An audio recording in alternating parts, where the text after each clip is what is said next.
Halo teman-teman, bertemu lagi kita di pembelajaran matematika kelas 5.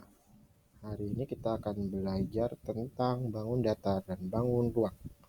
Teman-teman sudah pasti tahu apa itu bangun datar dan bangun ruang. Bangun datar sudah belajar di kelas sebelumnya. Nah, jadi di kelas 5, teman-teman belajar tentang bangun ruang.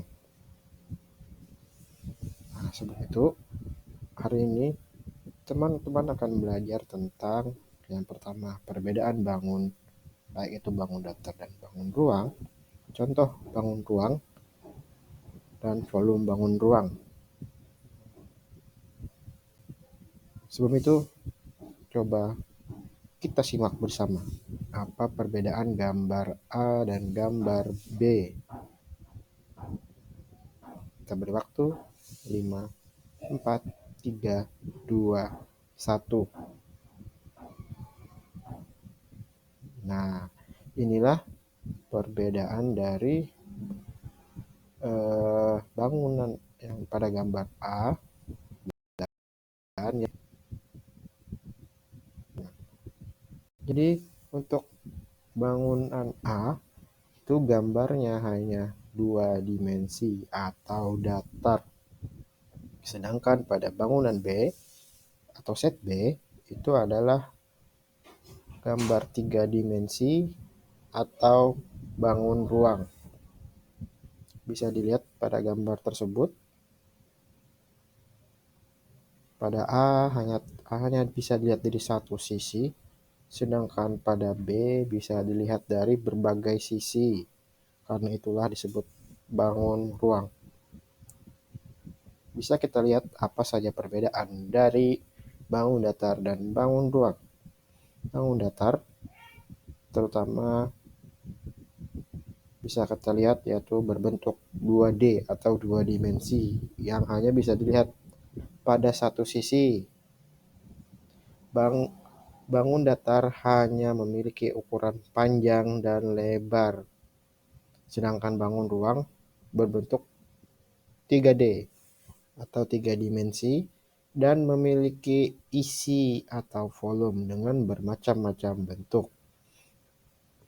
Bangun ruang adalah bangun yang memiliki ukuran panjang, lebar, dan tinggi. Jadi berbeda dengan bangun datar tadi hanya memiliki ukuran panjang dan lebar. Kalau di bangun ruang memiliki yang namanya tinggi. Nah, sekarang kita akan mengenal apa saja jenis dari bangun ruang. Kalau di kelas 5, biasanya kita belajar hanya sampai kubus dan balok. Yang pertama itu ada kubus.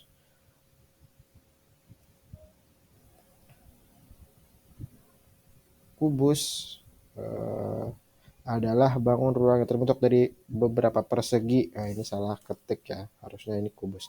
Kubus adalah bangun ruang yang terbentuk dari beberapa persegi dan rusuknya sama panjang. Nah, bisa dilihat pada gambar di samping, yaitu berbentuk kubus dan hanya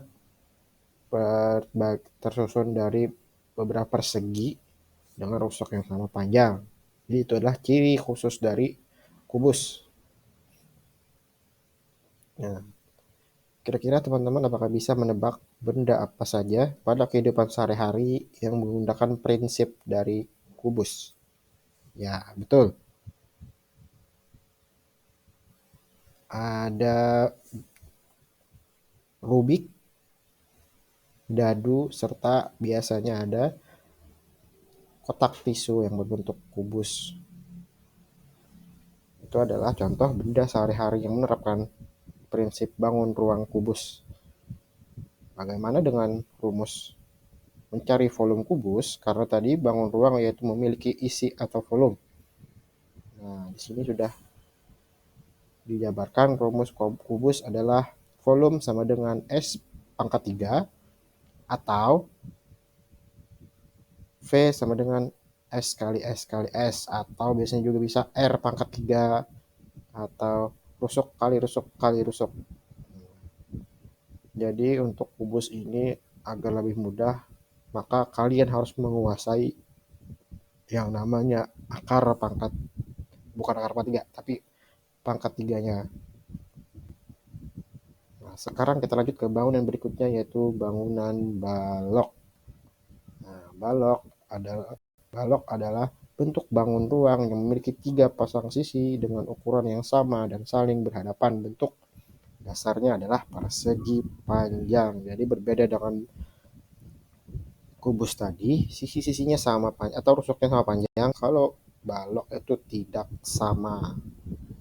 Nah, kira-kira benda apa saja yang menerapkan prinsip balok?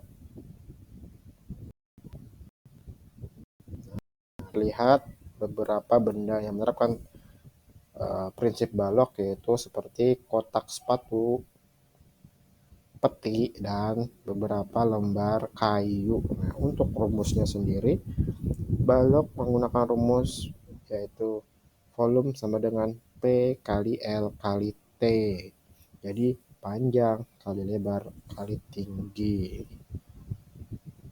Nah, mungkin sekian dulu pemaparan saya dari tadi. Semoga teman-teman bisa memahami sedikit penjelasan tentang bangun ruang, terutama yaitu kubus dan balok. Nah, terima kasih atas perhatiannya.